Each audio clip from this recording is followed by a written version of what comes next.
Good morning, boys and girls. Today, 21st of July, we will resume our class by topic number third, International Olympic Committee, जिसे कि हम अंतर्राष्ट्रीय Olympic समिति के नाम से जानते हैं. In last class, we have study about the Olympic of disabled persons.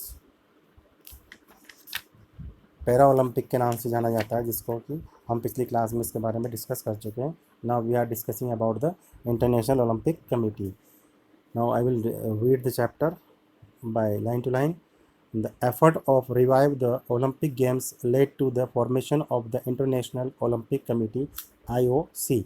Olympic खेलों को पुनर्जीवित करने के प्रयासों के फलस्वरूप अंतर्राष्ट्रीय ओलंपिक समिति, जिसे हम IOC के नाम से जानते हैं, की स्थापना हुई.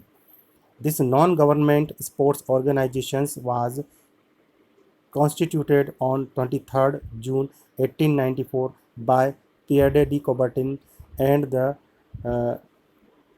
Demetrios.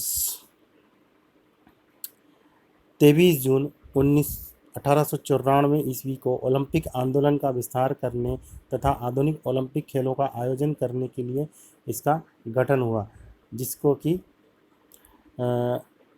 जो श्रेय जाता है वो हमारे पियर डी कॉबर्टिन एंड डेमेट्रियोस को जाता है. Vikelas of the spread Olympic movement and the organise the modern Olympic games. अंतर्राष्ट्रीय ओलंपिक समिति और ओलंपिक आंदोलनों की सर्वोच्च संस्था के नाम से ये जानी जाती है, जो पुराने ओलंपिक और नए ओलंपिक के बीच में आयोजनों का फैलाव करते हुए नजर आई. यानी कि बिकल्स टू स्प्रेड, यानी बहुत तेज़ी से ओलंपिक मूवमेंट जो है वो मॉडर्न ओलंपिक के रूप से जाना जाने लगा.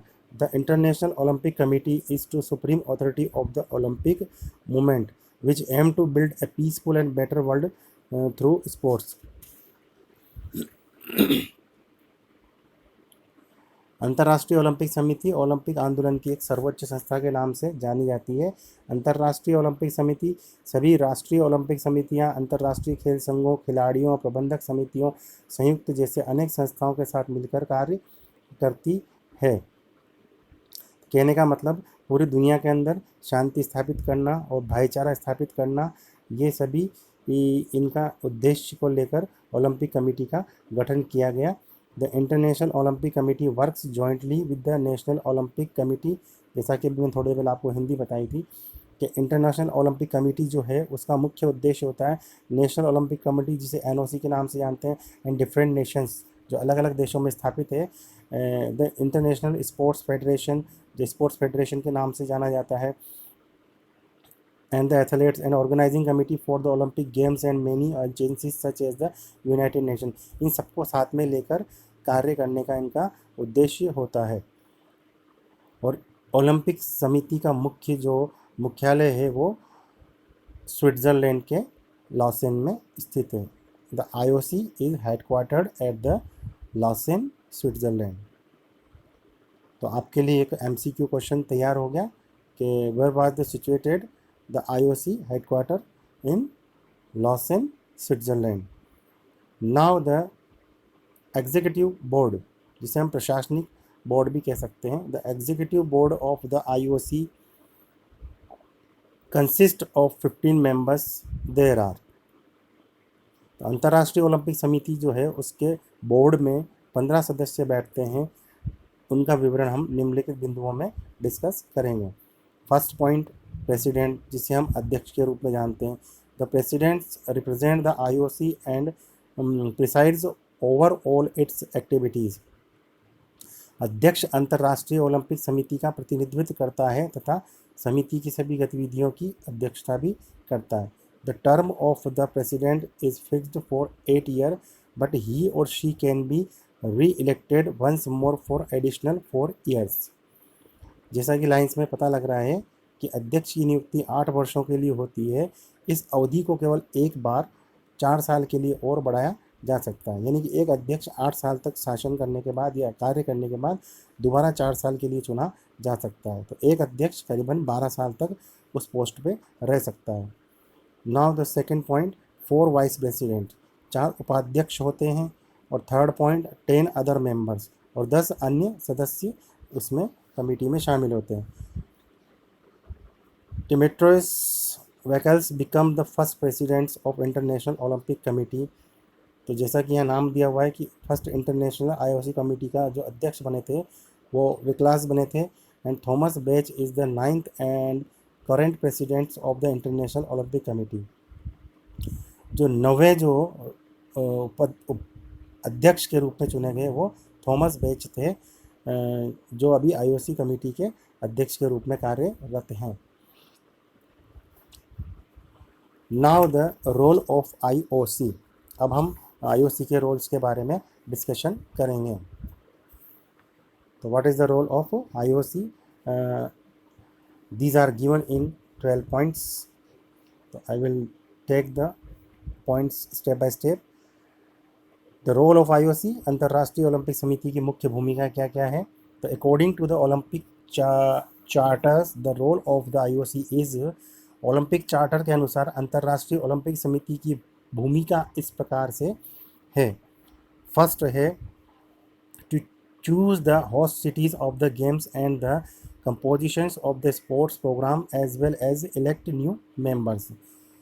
तो इस लाइन के अकॉर्डिंग खेल कार्यक्रमों के संयोजन और खेलों के मेज़बान देशों का चुनाव करने के साथ साथ नए सदस्यों का चयन करना भी होता है। सेकेंड है to encourage and support the promotion of ethics in sports as well as the education of youth through sports. खेलों में नैतिकता को बढ़ावा और प्रोत्साहन देने के साथ ही युवाओं को खेलकूद के माध्यम से शिक्षा देना। And to dedicate its effort to ensure that in sports and spirit of fair play prevails and the violence is banned. उनके प्रयासों को समर्पित करते समय सुनिश्चित करना कि खेलकूद में ईमानदारी से खेलना आवश्यक है और हिंसा को निषेध रखना है। The third point, to encourage and support the organisations development and coordinations of sports and sports competitions. खेल संस्थाओं को बढ़ावा देना, उनकी सहायता करना, खेलकूद तथा इनसे संबंधित प्रतियोगिताओं के विकास और इनमें तालमेल को बढ़ावा देना इनका मुख्य कार्य होता है या मुख्य भूमिका होती है आईओसी की। Now we will take the fourth point, to ensure the regular celebration of the Olympic Games. Olympic खेलों का नियमित आयोजन सुनिश्चित करना। Now the fifth point, to act against any form of discriminations affecting the Olympic movement. Olympic आंदोलन को प्रभावित करने वाले किसी भी प्रकार के भेदभाव के विरुद्ध कार्रवाई करना। Now the sixth point, to encourage and support the promotion of women in sports at all levels. पुरुष और महिलाओं के बीच समानता के सिद्धांत को लागू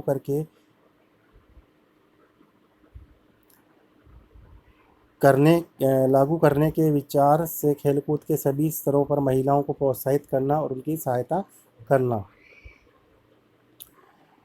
In all structures with a view to implement the principles of equality between men and women. Now the seventh point, to lead and fight against doping in sports. Doping के विरुद्ध संघर्ष करना। Number 8, to oppose any political and commercial abuse of sports and athletes। खेल कूद और खिलाड़ियों का किसी भी प्रकार का राजनीतिक अथवा व्यापारिक शोषण न होने देना। Ninth point, to encourage and support the effort of sports organisations and public authorities to provide for the social and professional future of athletes. विभिन्न संस्थाओं द्वारा खिलाड़ियों के सामाजिक और व्यवहारिक भविष्य एवं कल्याण के प्रयासों को बढ़ावा देना। Now the 10th point, to encourage and support a responsible concern for environmental issues, to promote sustainable development in sports and to see that the Olympic Games are held accordingly. पर्यावरण संबंधी मुद्दों के प्रति उत्तरदायित्वपूर्ण क्रियाकलापों पर बल देना, खेल कूद में धारणीय विकास को प्रोत्साहित करना और इस बात पर बल देना कि ओलंपिक खेल इन्हीं के अनुसार करवाए जाएं। कहने का मतलब प्रकृति को, पर्यावरण को किसी तरह का कोई नुकसान ना पहुंचाते हुए हमें निरंतर इस खेल को आगे बढ़ाते हुए जाना है।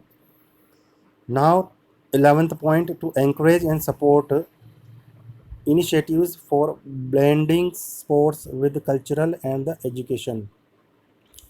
खेल कूद के साथ संस्कृति और शिक्षा को संयुक्त करने के प्रयासों को प्रोत्साहित करना। Now the 12th and last point, to encourage and support the activities of International Olympic Academy। अंतर्राष्ट्रीय ओलंपिक एकेडमी और इसी प्रकार की अन्य संस्थाओं की गतिविधियों को बढ़ावा देना। Other institutions which dedicate themselves to Olympic education, जिन्होंने स्वयं को ओलंपिक शिक्षा के लिए समर्पित किया हुआ हो। Now we will take the 4th topic. This is the last topic of this chapter.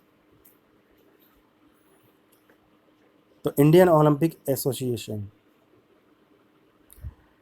This is the part of our IOC। तो इंडियन ओलंपिक यानी भारतीय ओलंपिक संघ के नाम से इसको जाना जाता है और शॉर्ट में इसको IOA के नाम से जाना जाता है। तो the Indian Olympic association was formed in 1927। जो भारतीय ओलंपिक संघ है उसकी स्थापना 1927 में की गई। Sir Dorabji Tata was its first president and doctor AG Noehren was the secretary general. इस संघ के पहले अध्यक्ष सर दोराबजी टाटा और प्रथम सचिव थे doctor Noehren. And since 1927 this body has been recognised as India national Olympic organisation. वर्ष 1927 से इस संस्था को भारत के राष्ट्रीय ओलंपिक संघ के रूप में मान्यता प्राप्त है। This association plays main role in fostering the Olympic movement in India. Bharat में ओलंपिक आंदोलन को बढ़ावा देने में यह संघ प्रमुख भूमिका निभाता है। The Indian Olympic Association is responsible for the preparations and participations of competitors in Olympic games as well as the regional events like the Commonwealth and the Asian games. भारतीय ओलंपिक संघ और ओलंपिक खेलों और अन्य क्षेत्रीय प्रतियोगिताओं जैसे Commonwealth, Asian खेल आदि प्रतियोगिताओं के भाग लेने और उसकी तैयारी कराने के लिए हमारी IOA रिस्पॉन्सिबल होती है, या उत्तरदायी होती है। Other sports federation for each sports eight the national level assist the IOA in this work. अन्य खेलकूद संस्थाएं इस कार्य में भारतीय ओलंपिक संघ की सहायता करती हैं। अपार्ट फ्रॉम नेशनल फेडरेशन, प्रत्येक खेल के लिए राष्ट्रीय संस्थाओं के अतिरिक्त for each sports there are state Olympic association in various state of the country. तो प्रत्येक खेल के लिए राष्ट्रीय संस्थाओं के अतिरिक्त हमारे देश के सभी राज्यों में भी राज्य ओलंपिक संस्थाएं हैं, जिनके अंतर्गत और भी इसके पार्टीशन होते हैं। इसके बाद जिला स्तर पे होते हैं, फिर तहसील स्तर पे भी होते हैं। तो the state bodies controlling different sports are affiliated to national federations and state Olympic association. तो राज्यों में विभिन्न खेलों पर नियंत्रण रखने वाली राज्य संस्थाएं और राज्य ओलंपिक संस्थाओं तथा राष्ट्रीय संस्थाओं से संबंधित होती है। जो हमारे यहाँ प्रत्येक खेल के लिए जो राष्ट्रीय संस्थाएं होती है, उसके अतिरिक्त देश में जो राज्यों में जो राज्य ओलंपिक संस्थाएं होती है, उनका कार्य क्या होता है, उनको कार्य का जो ऑपरेटिंग है वो IOA द्वारा किया जाता है। मतलब अपने काम को निचले स्तर पर भी बांट दिया जाता है, जहाँ पर कि IOA नहीं पहुँच सकता है। तो उन्होंने पहले राज्य में अपनी व्यवस्थाएं जमाई और उसके बाद जिला स्तर पर भी अपनी व्यवस्थाओं को जमा देते हैं। The aim of state Olympic association is to ensure the promotion of sports in their respective states. तो राज्य ओलंपिक संस्थानों का मुख्य लक्ष्य होता है वो अपने अपने राज्यों में खेलों को बढ़ावा देना होता है, ताकि स्टेट्स अपने यहाँ से प्रतिभाओं को निखार के इंडियन लेवल पे ला सकें और इंडियन लेवल पे आने के बाद में उनको इंटरनेशनल लेवल पर आगे प्रमोट किया जा सके। Other activities of IOA include, भारतीय ओलंपिक संघ के अन्य जो कार्य हैं वो निम्नलिखित 4 पॉइंटों में दर्शाए गए हैं। तो first point is here to organise inter state and national championship in all events, राष्ट्रीय और अंतर्राज्यीय जिसे कहते हैं इंटर स्टेट और इंटर कंट्री सभी प्रकार के खेलों का आयोजन करवाना ताकि उसमें प्रतिभाएं निकल के सामने आए। Now the second, to work a coordinating body between the government of India and the member of national federations, Bharat सरकार और अन्य राष्ट्रीय सदस्य संस्थाओं के बीच तालमेल बनाए रखने वाली संस्था के रूप में कार्य करना ताकि कोऑर्डिनेशन से वो जो खिलाड़ी तैयार हों वो आगे तक प्रमोट किए जा सकें और उनको बेहतर सुविधाएं राज्य स्तर से ही मिलना शुरू हो सके। To recommend or sponsor selected competitors for participation in the Olympic Games, Olympic खेलों में भाग लेने के लिए चयनित प्रतियोगियों के नाम सुझाना और उन्हें समर्थन देना। कहने का मतलब जब स्टेट लेवल पर जो कॉम्पिटिशन्स कराए जाते हैं उनमें बेस्ट परफॉर्मर को आगे प्रमोट करना, जब इंडियन लेवल पर कुछ नाम मांगे जाएं पार्टिसिपेटर्स के या जो स्टार स्पोर्ट्स जो स्टार हमारे स्टार प्लेयर्स हैं जो ओलंपिक में पार्टिसिपेट कर सकें उनकी नामों की डिमांड की जाती है सेंट्रल गवर्नमेंट द्वारा, तो उनको नाम सुझाना। Now the fourth and last topic, fourth point, to promote the Olympic movements, Olympic आंदोलनों को बढ़ावा देना, यानी बच्चों को इस बारे में पहले से जानकारी देना स्कूल लेवल से ही, बचपन से ही, कि हम ओलंपिक में भी पार्टिसिपेट्स कर सकते हैं और अपनी पहचान बना सकते हैं। Now the office bearers and the executive council members, पदाधिकारी और प्रशासनिक परिषद के जो सदस्य हैं अब उनके नामों के बारे में हम डिस्कशन करेंगे। पहले I will read the para. The Indian Olympic Association जिसे IOA के नाम से जानते हैं is recognised by the Ministry of Youth Affair and the sports, जिसे खेल मंत्रालय द्वारा ऑपरेट किया जाता है।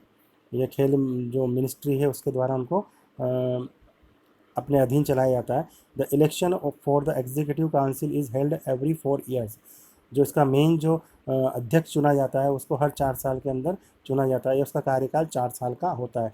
The Indian Olympic association is presently govern by the 32 members executive council head by the president doctor Narendra Dhruv Batra. तो द इंडियन ओलंपिक एसोसिएशन जिसे IOA है, जो प्रेजेंटली वर्तमान में जो व्यक्ति है जिसके द्वारा 32 मेंबर के साथ अध्यक्ष अपने डॉक्टर नरेंद्र ध्रुव बत्रा की अध्यक्षता में 32 मेंबर इस काउंसिल के अंदर कार्यरत हैं। And the council include the following, the council including the following, तो इसके अंदर कौन कौन व्यक्ति समाहित हैं उनकी लिस्ट मैं आपको बताने जा रहा हूँ। तो प्रेसिडेंट्स, फर्स्ट है प्रेसिडेंट, सेकंड जिसे हम अध्यक्ष के रूप में जानते हैं, सेकंड है सेक्रेटरी जनरल जिसे हम महासचिव के रूप में जानते हैं, थर्ड है ट्रेजरर जिसे हम कोषाध्यक्ष के रूप में जानते हैं, और नेक्स्ट है 2 सीनियर वाइस प्रेसिडेंट्स, 2 वरिष्ठ उपाध्यक्ष, उसके बाद 8 वाइस प्रेसिडेंट्स, 8 उपाध्यक्ष, उसके बाद है 6 जॉइंट सेक्रेटरीज जिसे हम 6 संयुक्त सचिव के नाम से जानते हैं, उसके बाद है 10 एग्जीक्यूटिव काउंसिल मेंबर्स जिन्हें हम 10 प्रशासनिक परिषद के सदस्यों के नाम से जानते हैं, एंड द 2 IOC मेंबर्स, और इसके अंदर 2 सदस्य IOC कमेटी के भी होते हैं, and 1 representative of the athletes commission, और एक जो बंदा इसमें एथलीट कमीशन से भी रिप्रेजेंटेड होता है। Now we will discuss about the objective of the IOA। अब हम IOA के बारे में या भारतीय ओलंपिक संघ के उद्देश्यों के बारे में डिस्कशन करेंगे। तो the Indian Olympic association is a non governmental and non profit organisation which exercise its jurisdictions over the whole territory of India. भारतीय ओलंपिक संघ एक असीमित अवधि वाली गैर सरकारी या लाभ निरपेक्ष नॉन प्रॉफिट वाली संस्था है जो अपने अधिकार क्षेत्र का संपूर्ण भारत पर प्रयोग करती है। The objective for which this society is registered are as follows.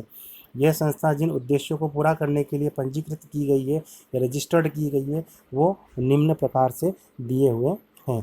तो I will explain you in next 7 points कि what is the objective of IOA. First point is here. The Indian Olympic Association, being a part of the Olympic movements, undertakes to respect and the provisions of Olympic Charter, the Olympic movement and the World Anti-Doping Code, as well as the abide by the decisions of the International Olympic Committee. Olympic आंदोलन का एक हिस्सा होने के कारण भारतीय Olympic संघ Olympic Charter, Olympic आंदोलन और विश्व डोपिंग निषेध कोड में दी गई धाराओं का आदर करने के लिए प्रतिबद्ध है।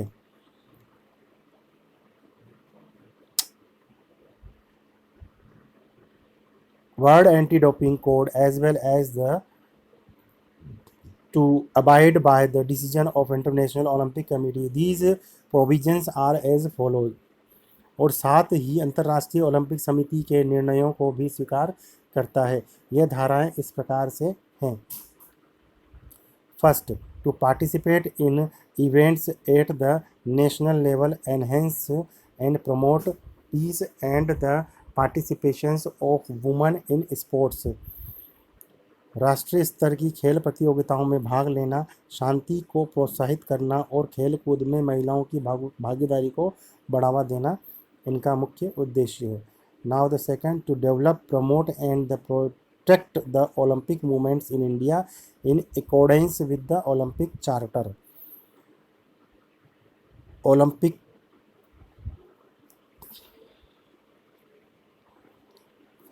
ओलंपिक चार्टर के अनुसार भारत में ओलंपिक आंदोलन का विकास करना, प्रोत्साहित करना और सुरक्षित रखना भी इनका मुख्य उद्देश्य माना गया है।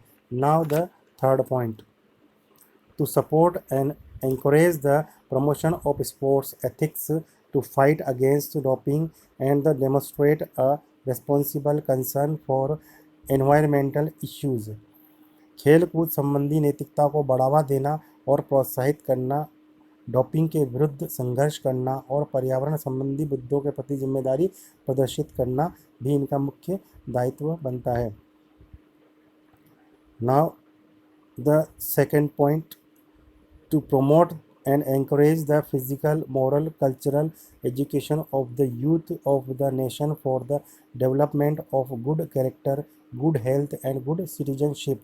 देश के युवाओं में शारीरिक, नैतिक, सांस्कृतिक शिक्षा को प्रोत्साहित करना और बढ़ावा देना ताकि उनके चरित्र, कैरेक्टर, अच्छे स्वास्थ्य, उनकी गुड हेल्थ एंड नागरिकता, गुड सिटीजनशिप का विकास हो सके। Now third point, to be official organization that has the complete and sole charge of all Olympic matter in all country। To be the official organization, जो हमारे जो आयोजक हैं, जो प्रशासनिक आयोजक हैं, वे सारे के सारे अपनी व्यवस्थाओं को कंप्लीट करके रखते हैं जो कि ओलंपिक देश की तरफ से ओलंपिक में पार्टिसिपेट करने वाले मैटर में काम आती है। Now the fourth, to maintain the highest ideal of sports. खेल कूद के उच्च आदर्शों को बनाए रखना भी इनका मोटिव होता है, उद्देश्य होता है। Now to have full and complete jurisdictions over all matter pertaining to the participation of India in the Olympic Games and other games under the patronage of the IOC as well as the IOA, to have full complete jurisdictions over all matter pertaining to the participation of India।